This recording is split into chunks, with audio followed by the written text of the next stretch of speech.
Assalamualaikum Ustaz. Barakallahu fiikum. Mau bertanya lagi Ustaz. Ini cara baca surat An-Najm ayat 50. Wa annahu ahlaka 'adanil ula. Kenapa jadi Danil Ustaz? Tidak adal ula atau adanal ula. Ini kaidahnya bagaimana Ustaz? Ketika fathatain atau ini ketemu wasal. Jazakallahu khairan Ustaz. Waalaikumsalam warahmatullahi wabarakatuh. Fikum barakallah ya Ustaz.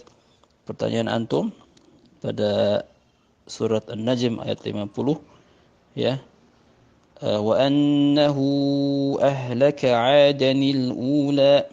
Antum bertanya tentang kalimat adan dengan al-ula ketika diwasal dibaca adanil ula.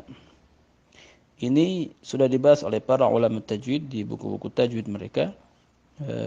Di sana ada istilah nunul wiqayah, adalah nun yang dijaga ya.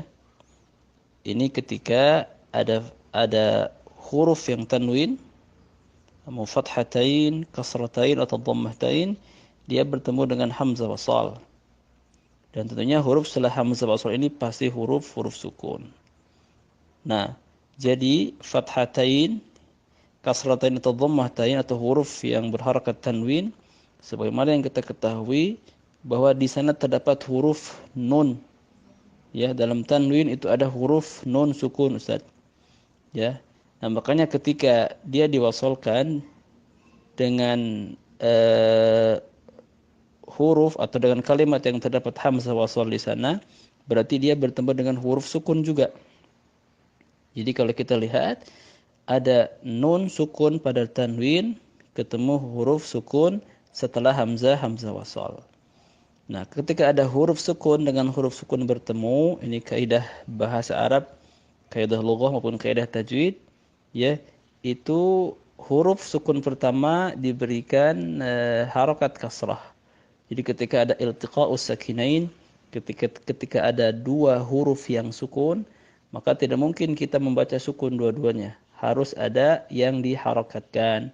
Ya, kaidahnya adalah harokat atau huruf sukun pertama itu diberikan harokat kasrah. Ini sudah menjadi kaidah. Ya, jadi tidak harokat fathah dan tidak harokat dhammah, tapi harokatnya kasrah. Ya, jadi adan, kemudian nunnya dikasih kasrah jadi adani, dan ketemu huruf lam sukun jadi adanil ula. Ya, adanil ula. Ya, wa annahu ahlaka 'adanil ula. Dalam kalimat yang lain, misalkan ada contoh, bukan dalam tanwin, misalkan dalam huruf selain tanwin, misalkan dalam Quran ada kalimat laqad istakbaru. Berarti di sana ada pertemuan dal sukun dengan sin sukun. Tidak mungkin kita membaca dua-duanya sukun. Makanya dalam Quran sudah dikasih harakat kasrah. Ya, jadi kita membaca dengan laqad istakbaru, laqad istakbaru, laqad istakbaru. Dan di contoh-contoh yang lain, ya, misalkan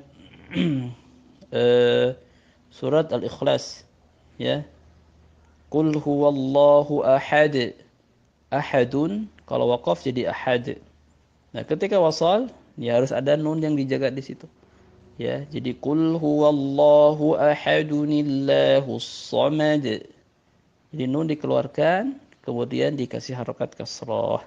Ya, istilahnya adalah nunul wiqayah. Taib. Barakallahu fikum Ustaz, mudah-mudahan bisa difahami ya. Assalamualaikum warahmatullahi wabarakatuh.